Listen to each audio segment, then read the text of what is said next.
Eu quero ler hoje com vocês, talvez, a passagem mais linda da Bíblia. Para mim, que sou evangelista, eu coloco ela entre as três. É uma das passagens mais lindas das Escrituras Sagradas. E eu tenho certeza que sua vida vai ser transformada hoje. Amém? Então, pega aí Lucas capítulo 15, versículo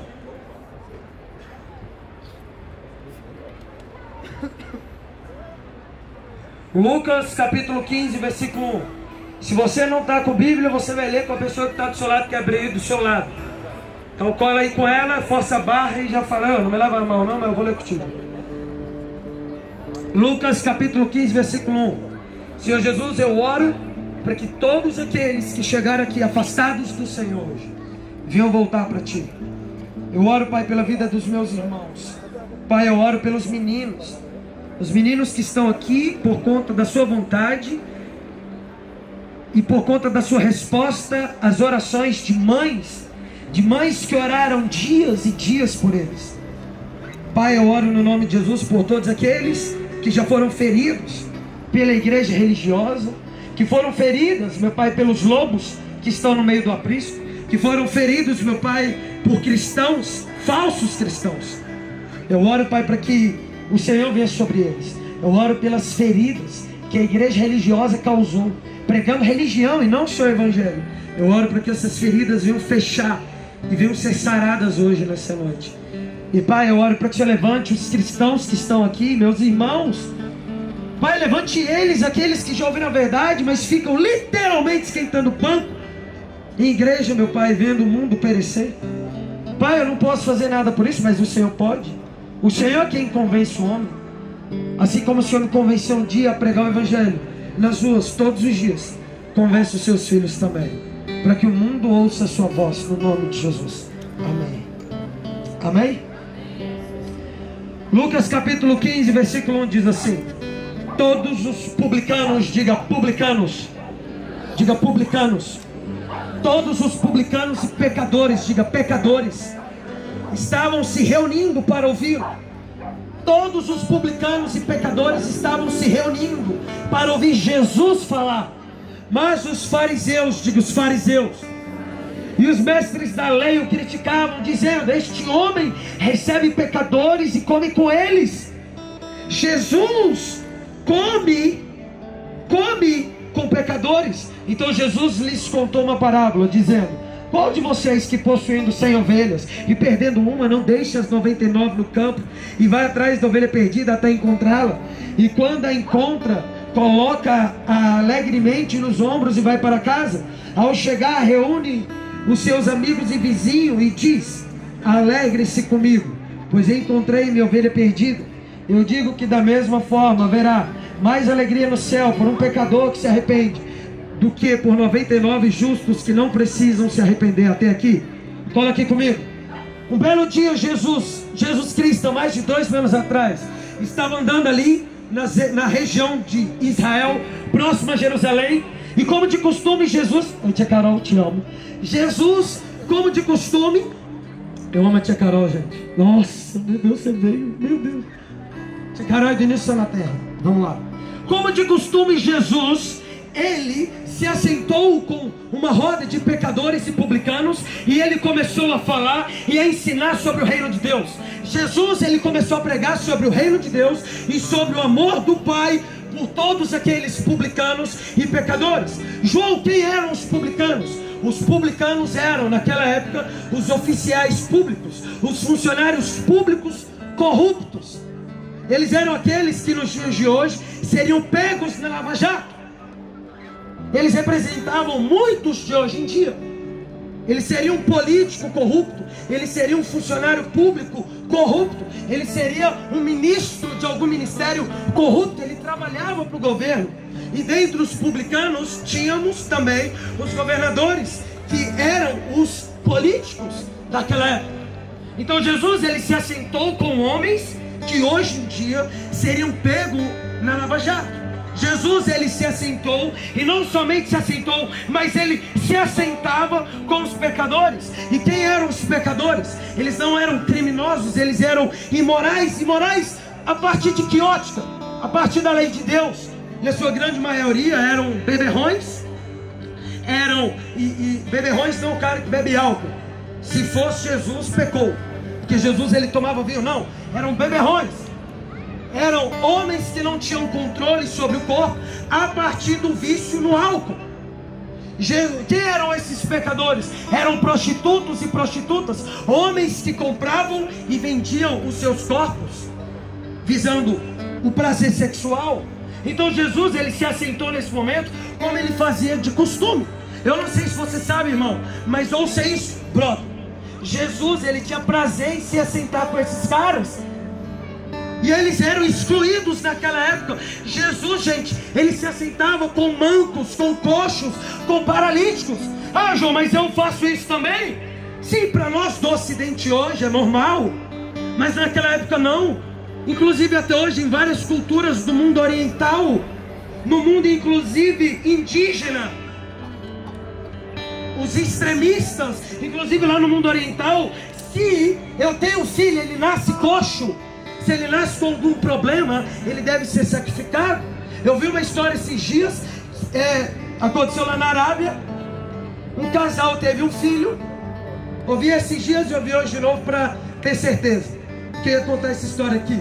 Eles tiveram uma filha, e essa menina nasceu sem uma perna por conta de um problema mental. Sabe o que eles fizeram? Sacrificaram a criança.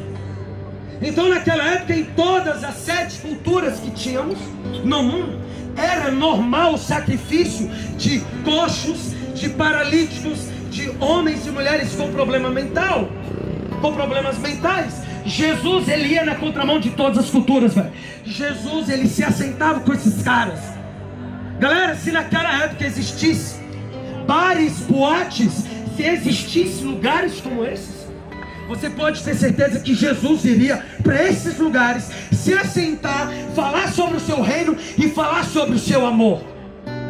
Jesus não ia nesses lugares tentando transformar a vida das pessoas. Jesus, ele sabia que muitos deles iriam se arrepender, mas o foco era pregar sobre o reino, falar sobre o reino e falar do amor do Pai sobre eles. Esse era o foco. Jesus não se assentava em bares daquela época, entre aspas, e ele dizia: mude de vida, faça isso. Não, Jesus ele falava sobre o amor do Pai e sobre o evangelho do reino de Deus. E o que acontecia por consequência?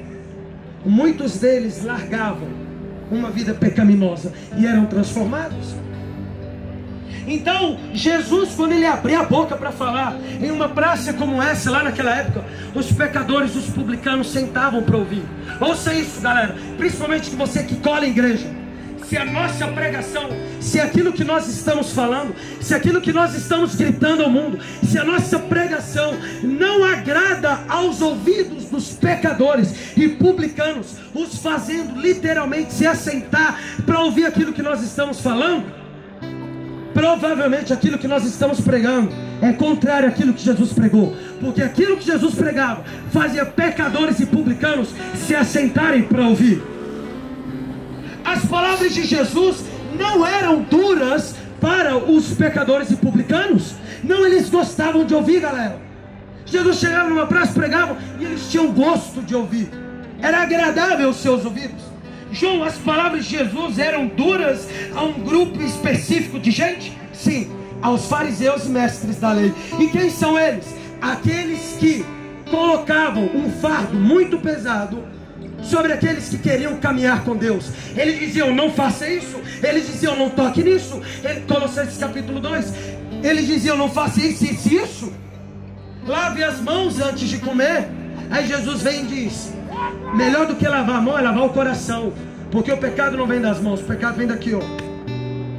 Então eles falavam sobre, e eu vou contextualizar para o nosso contexto, ok?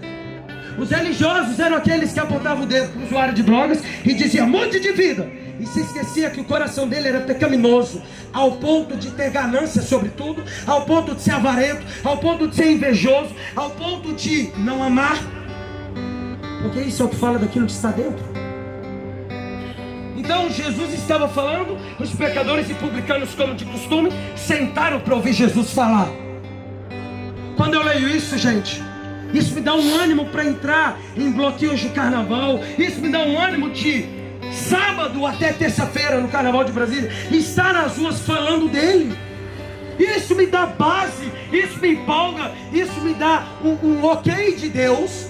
Isso nos dá ok para nós entrarmos em lugares que a religião não entra e em lugares onde o sistema não entra. Estava orando por um menino, vi ele no canto. Deus me disse: ele vai entrar em lugares que o sistema não entra e que a igreja religiosa esqueceu. Eu nem falei para ele, mas eu vi ele entrando em prisão para menor infrator e falando de Jesus. Por quê? Esse lugar representa o quê? Um lugar que o sistema se esqueceu e que a igreja religiosa não entra. Não entra por quê? Porque é moralista.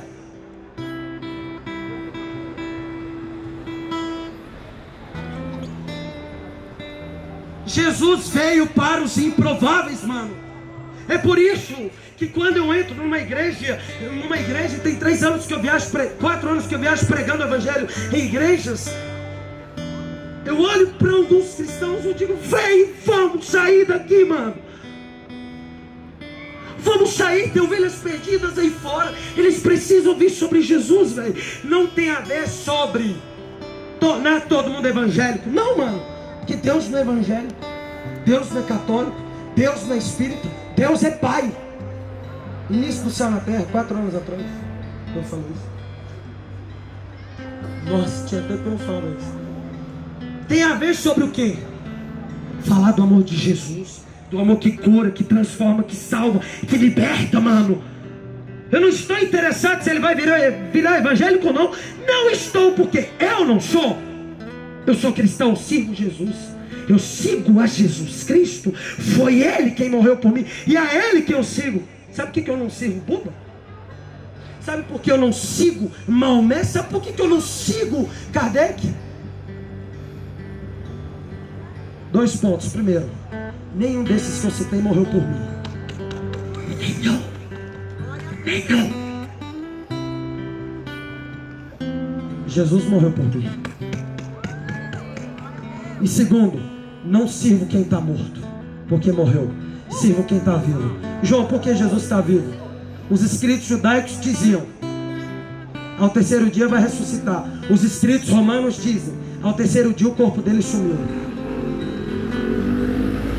Poderoso esse nome é o nome de Jesus, porque ele está vivo.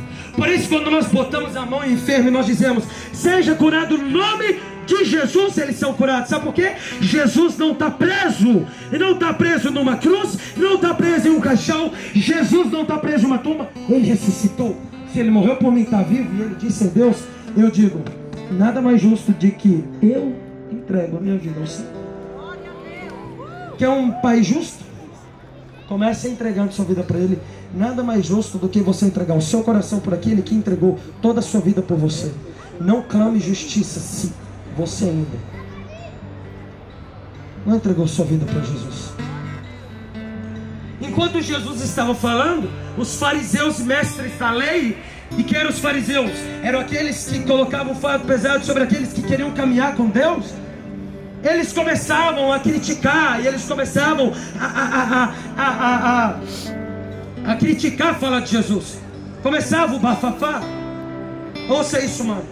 Se a nossa pregação mais agrada os religiosos do que os pecadores, do que os menores infratores, do que as prostitutas, do que os beberrões, do que os viciados em pornografia, do que os viciados em drogas, a nossa pregação está errada.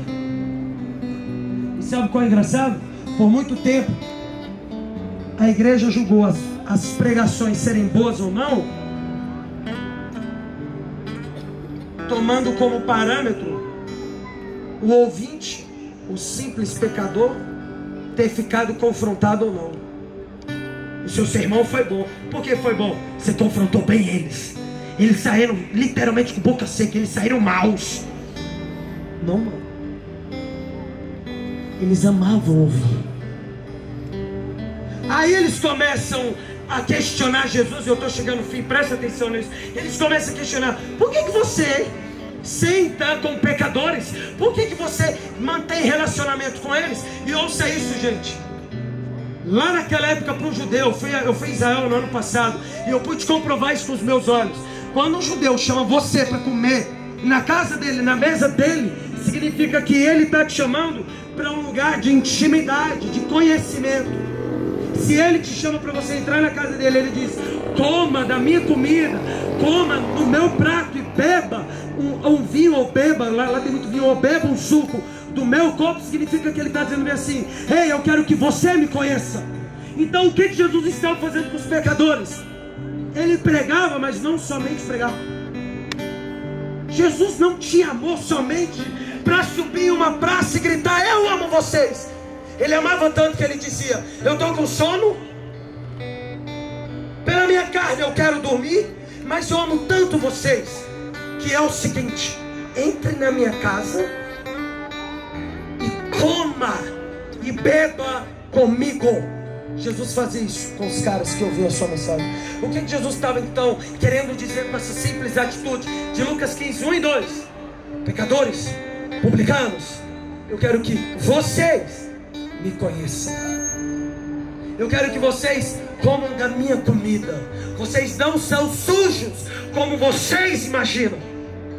Inclusive, vocês são mais limpos do que aqueles que se julgam ser limpos, os fariseus. Por isso que aquela frase de C.S. Lewis, eu concordo 100%. Jesus está muito mais próximo de uma prostituta que sabe que é pecador do que de um religioso que se julga santo e diz: eu não preciso me arrepender.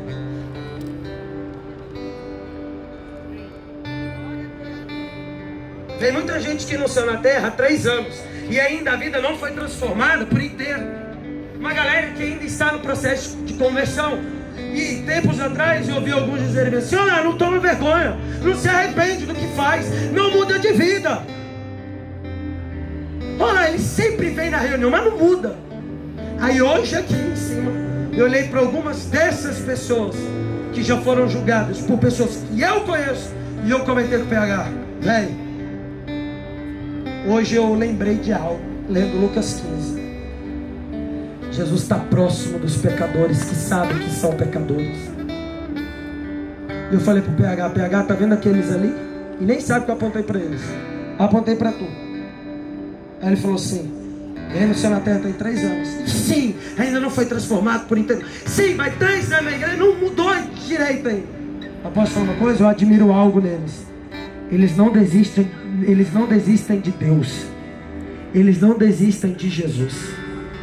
E ele diz: eu preciso me arrepender. Posso falar uma coisa? Jesus está mais próximo de você do que de muitos aí que se julgam ser santos. Aí Jesus, ele responde questionamento dizendo assim: ei, fariseus, mestres da lei, a parada é o seguinte: qual de vocês, possuindo 100 ovelhas? Jesus, ele está jogando no contexto deles. Lá naquela época, você falar sobre o pastoreado de ovelhas era de fácil entendimento para os ouvintes, porque tinha pastor de ovelha para todo lado. A ovelha era e é até hoje o animal mais valorizado, junto com o cordeiro. Na Arábia é o porco, em Israel é a ovelha. E ele começa a dizer: qual de vocês, possuindo 100 ovelhas, perdendo uma, não abandona, ou melhor, não deixa as 99 no aprisco e vá atrás da ovelha perdida, onde ela foi,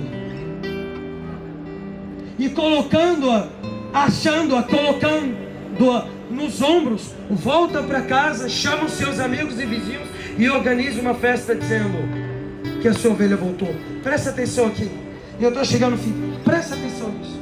Quando eu li, eu já li essa passagem várias vezes, mas teve um dia, no ano passado, que eu me perguntei como uma ovelha se perde, por que uma ovelha se perde. E eu comecei a pesquisar, eu fui lá no professor Google e eu comecei a pesquisar, comecei a caçar em livros sobre isso. Como uma ovelha e por que uma ovelha se perde.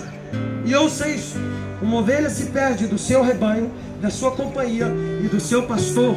Ela começa a se perder. O processo de perdição começa dentro do aprisco. E quando João começa? Quando ela deixa de ouvir a voz do pastor e quando ela deixa de ver o seu pastor e o seu rebanho. Então a ovelha, ela está caminhando para cá e ela tem que ir para lá. Se ela perder a audição e a visão, ela não consegue mais identificar onde ela está. E então, de repente, ela se afasta. João, quando uma ovelha perde a audição e perde a visão? quando o pastor, que tem um cajado para apontar o caminho, é para lá ou para lá, pega e dentro do aprisco, depois de perder paciência por algumas gafes ou besteiras ou erros de direção que a ovelha teve, quando ele perde a paciência, se ira, ele pega o cajado e ao invés de fazer assim, ó, é para lá, é para lá, ovelha, é para lá, ele pega o cajado e bate na ovelha. Todas as vezes quando o pastor, isso é real, acontece até hoje, é um processo natural e biológico da ovelha. Todas as vezes que um pastor de ovelhas pega o cajado e bate nas suas ovelhas, a lã da face cresce, e então toma toda a visão e toma a audição. Então de repente ele está lá batendo. Eu não falei que é para lá? Já viu aqueles caras que falam com o cachorro? Tem os pastores que falam com a ovelha não está entendendo nada. Eu falei que era para lá, sua burra. Eu falei que era para lá. Eu falei que era para você fazer isso. E bate. Aí a lã cresce. E ele nem percebe. De repente ele está andando e ele acha que a ovelha se corrigiu. Ele está andando, ele está andando. Ele conta, uma se foi. Qual ovelha se perdeu? A ovelha que ele bateu. Sabe por quê? Cajado. Deus não te deu um cajado para você bater. Deus te deu um cajado para você apontar destino. E apontar destino como? Amando. Então tem muita ovelha que perde visão e audição. Por quê? Porque o pastor dela usou o cajado da maneira errada. Tem muita gente que se desvia porque foi para a igreja, começou a andar com ovelhas. Chegaram pessoas com cajado. O cajado pode representar a Bíblia ou simplesmente a autoridade que Deus deu para ela. E ao invés de falar: ei, eu estou contigo, você não venceu o pecado ainda? Estou contigo. Ei, você cometeu esse tal erro? Ok, eu vou te ajudar, eu estou contigo. Ao invés de fazer isso, pegou o cajado, a autoridade que Deus lhe entregou para ajudar, e começou a apontar o dedo. Eu não te disse para você parar de fazer isso? Eu não te disse que era para você fazer isso? E começa a tentar corrigir, mas corrigir sem amor. E correção sem amor é punição. Quando você corrige alguém que você não ama, você não corrige ela, na verdade você pune. Você começa a punir a pessoa. E a lã cresce. Ela vai para o culto, o pastor prega, ela não escuta mais.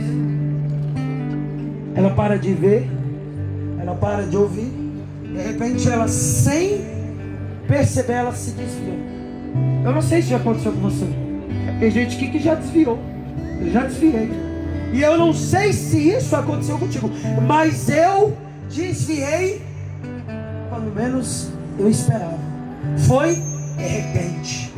Eu estava indo na igreja, eu estava tocando bateria. Foi de repente que eu me perdi. Aí eu fui caçar na minha vida se a realidade das 99 ovelhas e da ovelha que se perdeu era a mesma que a minha. Eu identifiquei. Eu me afastei lá quando eu era criança. Alguns fatores, mas um deles foi que dentro da igreja, ao invés de pessoas me abraçarem, começaram a bater em mim. A minha lã cresceu, tomou a minha visão, tomou a minha audição. Eu parei de ouvir a voz dele. João, e agora? Isso aconteceu comigo, eu já fui ferido pela igreja. Eu tenho uma boa notícia para você. Talvez está aqui, você desviou. E o pastor lá da sua igreja, eu não vou gerar intriga aqui não, que você vai entender. Ele não foi atrás de você. João, se eu sou mais um lá na igreja, eu desviei, ele nem veio atrás de mim. Posso te dar uma boa notícia? Se ele não foi atrás, você tem o bom pastor. Tem o pastor e tem o bom pastor. E esse bom pastor, o bom pastor, há mais de 2 anos atrás, deixou toda a sua glória nos céus, as ruas de ouro. Ele deixou de lado todo o resplendor da sua glória lá em cima. E ele decidiu descer e andar por lugares áridos, sujos e sombrios. Jesus deixou toda a sua glória para descer a terra, para ir atrás de quem? João, eu estou aqui, eu estou desviado, mas eu não consigo voltar para Jesus. Está ali o Bruno, antes do céu na terra, das antigas. Me parece que tem 5 anos o cara. Talvez a realidade dele. Talvez é a tua realidade. Talvez está aqui você diz: eu sou ovelha perdida. João, mas eu amo o mundão, velho. Mas eu sei que eu preciso voltar, mas eu não consigo. Posso dar uma boa notícia, Rebeca? Posso dar uma boa notícia, Natan? Posso dar uma boa notícia, Clara? A Bíblia diz em Lucas 15 que o bom pastor pegou a ovelha e colocou onde? Nos ombros. E voltou carregando-a até a casa. Sabe por que ele colocou a ovelha nos ombros?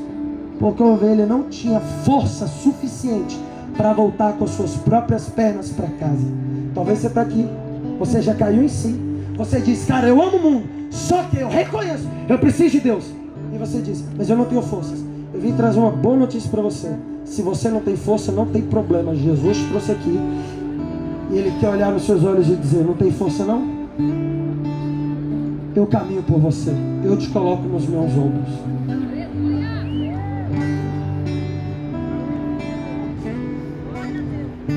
Posso dar uma boa notícia? Quando eu voltei para Jesus, eu não voltei porque eu queria, eu voltei porque eu sabia que eu precisava. E talvez a sua realidade, você diz: João, eu não quero, mas eu preciso. É para você que eu estou pregando hoje. Não estou pregando para aqueles que se acham santos, porque para esse Jesus nem prega. Estou pregando para aqueles que estão aqui e dizem: João, eu me afastei. E eu sei, se você que é cristão, mano, você que já está em Cristo, eu oro para que você seja tomado pelo amor de Jesus pelas ovelhas. Todas as vezes que eu vou em bloquinho, eu tenho... A maioria aplaude, mas tem uns poucos que dizem assim: não sei como você vai em lugares assim, dá nojo de ler,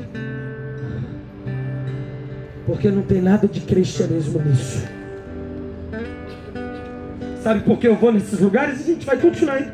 Sabe o que a gente vai agora a partir de março? Toda semana em prisão para menor infrator. A gente vai voltar aí lá na Unire, lá na UIP, lá na de Santa, porque Jesus veio para esses. Nós ficamos 2 dias agora nos bloquinhos, sábado e domingo. Sabe o que eu vi lá? Um povo que quer conhecer Jesus.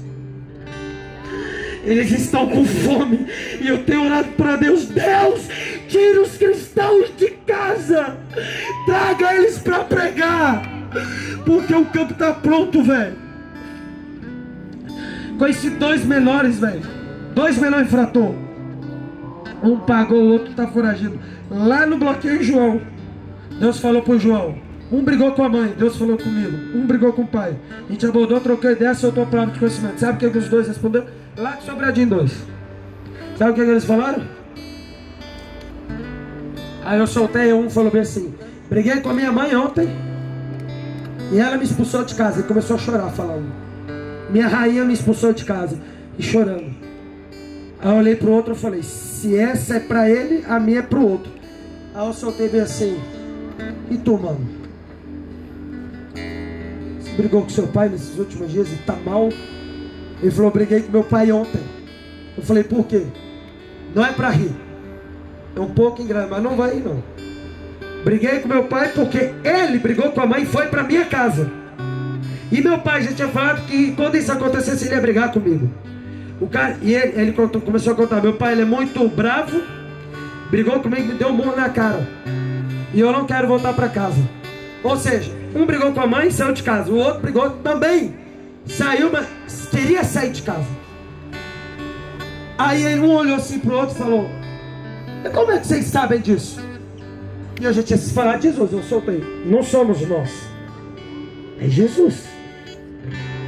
Ele sabe, porque ele vê vocês. Preguei o evangelho e fiz o apelo, os 2 aceitaram Jesus. Eles eram aqueles que você olha assim e você diz: nunca que eu vou pregar, porque não quer. A polícia passava, olhava para eles daqui até aqui. Tem uma hora que eles passaram e um deles é foragido. Ou, eu não sei se é foragido ou não pagou. Um deles parou bem assim, estacionou bem assim. Eles ficaram olhando assim para mim e pro João. Tipo: vocês não vão sair não? E quase que eu soltei bem assim, porque ele não perguntou, mas eu vi que ele estava com esse questionamento. Quase que eu soltei bem assim: Se rodar, vou rodar junto. Junto contigo. Vou junto. Vou junto. Vou correr o risco. Corri lá em Araraquara em 2016 no Jocum, pregando para 7 menores infrator. Aí passa a bura por perto, os caras cheios de droga, eu lá com os caras. Mas aí eles me perguntaram: tu vai ficar aqui com nós? Isso é evangelho. Isso é cristianismo. O resto, balela. O resto é religião. Cristianismo é você deixar de lado os seus interesses para abraçar o próximo. Posso falar uma coisa? E aqui eu encerro. PH já pode subir o louvor. Você que está igual a ovelha perdida, eu quero te convidar a você voltar para Jesus hoje. Eu te convido, você machucado pela religião. Eu faço parte de uma igreja. Hoje eu peço perdão para você se um dia a igreja te machucou, te feriu. E eu convido você que já está com Cristo, já está andando com Ele. Eu convido você a participar da última e maior colheita de almas de todos os tempos. Eu te convido a você sentar com aqueles que ninguém senta. Eu te convido a você sentar com aqueles que a igreja religiosa excluiu. Eu te convido. Nossa, meu Deus. Nossa, te amo. Eu te convido a você se parecer com Jesus. Fomos lá na Team Club. Aí a gente estava lá na saída. Começamos a falar de Jesus, os adolescentes querendo a Deus. Na saída a gente nem entrou. E Deus está levantando pessoas para viverem isso lá. Sabe por quê? Jesus veio para os improváveis. Um menino e uma menina nos viram lá no carnaval. Eles falaram: por que vocês estão aqui? Por que vocês não estão numa igreja? Mas falou de boa, não era para confrontar não. Eu falei: Jesus hoje estaria aqui, porque Ele vai onde estão as suas ovelhas perdidas. João, dentro da igreja tem perdido? Tem, só que é dracma perdida. São aqueles que se perderam em casa, mas não saíram. E tem aqueles que saem, ovelha perdida. Ele vai nos dois, rapaz. Amém? Só abre as suas mãos assim, fecha os seus olhos.